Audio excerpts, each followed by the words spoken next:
Okay, let's start with a question that's probably sparked more debates than any other superhero topic. Who's the best Spider-Man on screen?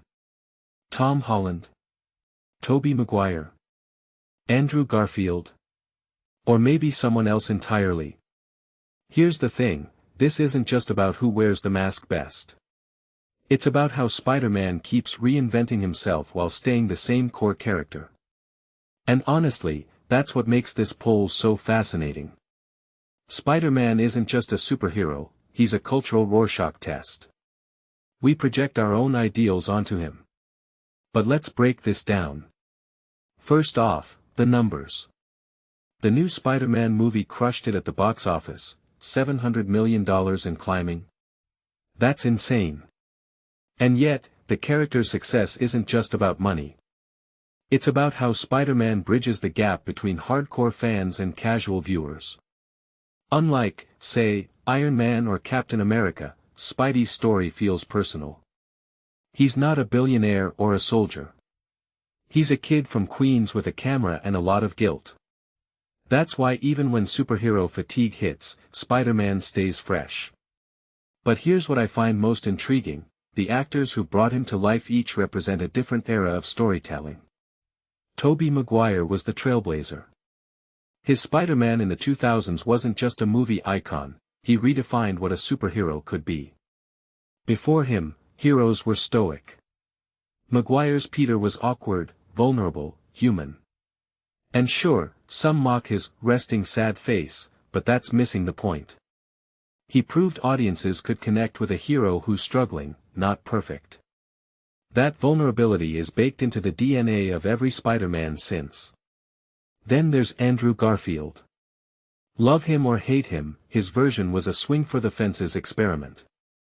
The Amazing Spider-Man tried to modernize the story with high school drama and a grittier tone. Garfield's Peter was sarcastic, rebellious, maybe too much for its time. But here's the twist, his cult following isn't just nostalgia. It's because he embodied the nerdy outsider vibe that resonated with a generation raised on memes and self-deprecation. His chemistry with Emma Stone. Iconic. The movies might have stumbled, but his performance? Underrated.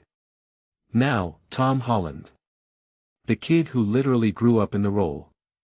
His Peter Parker is the TikTok generation Spider-Man, tech-savvy, quippy, and part of a bigger universe. But what's interesting is how his version balances youth and trauma. He's the MCU's baby, but Holland's portrayal leans into the "with great power" mantra in a way that feels fresh. And let's be real, his decade-long run has made him the Spider-Man for millions of kids. Is he the best?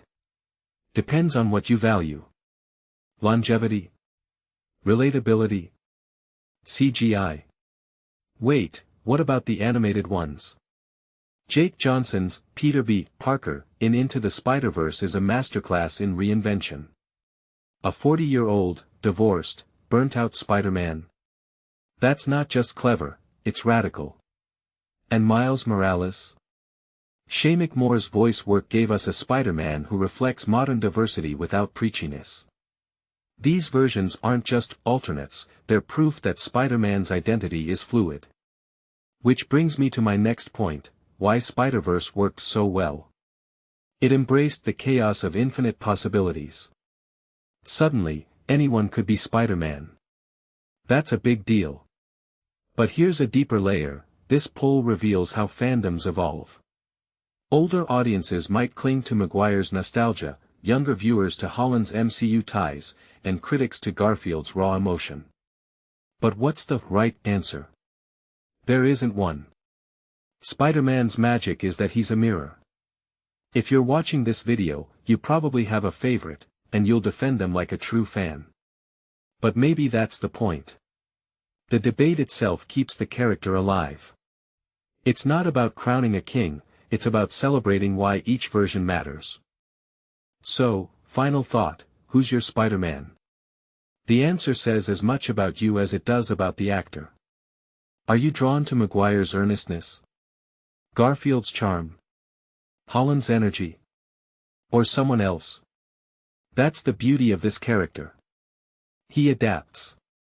He endures.